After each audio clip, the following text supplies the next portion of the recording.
On a parlé des vainqueurs. Évidemment, il faut parler maintenant des perdants. Avec vous, Florent. Il y en a toujours un. Il y en a toujours un. Les Bleus.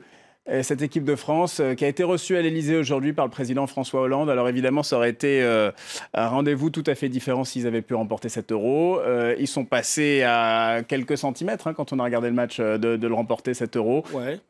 Ouais, non, vous n'avez pas... Ils ne sont pas passés loin, un peu de fraîcheur, ouais, un peu de réussite peut-être. C'est la déception aujourd'hui pour les Bleus. Évidemment, la déception. Cyril a un cocktail déjeunatoire à l'ambiance plutôt triste, bien sûr, vous l'imaginez, après cette défaite hier soir 1-0. Alors on a toujours, Cyril, en tête ces images de joie en 1998 et 2000 avec le grand sourire de Jacques Chirac qui accueillait les champions du monde et les champions d'Europe. Évidemment, aujourd'hui, François Hollande a accueilli des joueurs et un staff aux mines plutôt déconfites. Le chef de l'État leur a serré la main avant de les inviter à l'intérieur de l'Elysée, puis dans les jardins. Et c'est Noël Le Graët, le président de la fédération, qui a mené cette délégation devant Didier Deschamps, devant Hugo Lloris. Patrick Caner, le ministre des Sports, était un peu plus tôt sur notre antenne.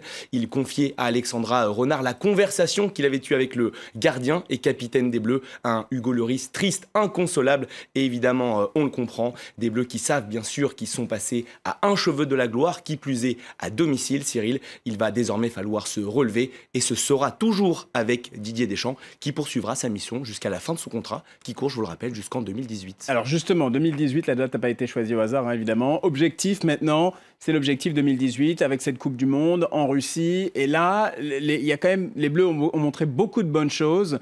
Il y a des raisons de se réjouir quand on regarde. Oui, des motifs d'espoir, vous avez raison de le dire comme ça. Ce sera sûrement la dernière compétition de Didier Deschamps à la tête de l'équipe de France, parce que son contrat court jusqu'en 2018. Il peut peut-être le renouveler, mais généralement, les sélectionneurs ne font pas plus de 3 compétitions internationales en France. Ce qui est bien, on va dire, avec ce tournoi, c'est qu'on a vu que depuis sa prise de fonction, Didier Deschamps a fait constamment progresser cette équipe. Un quart de finale à la Coupe du Monde 2014 au Brésil, une finale cette année à l'Euro. On imagine que c'est la victoire finale qui est désormais l'objectif en Russie. Et puis il faut penser que cette jeune génération, Pogba à 23 ans, Griezmann 25, Coman et Martial 20, Umtiti 22 seulement, eh bien elle va encore mûrir et progresser. On dit souvent qu'il faut de la jeunesse pour gagner les matchs, mais de l'expérience pour remporter les grands tournois. Évidemment, ces joueurs, ils vont acquérir un peu plus d'expérience dans les 2 années qui viennent.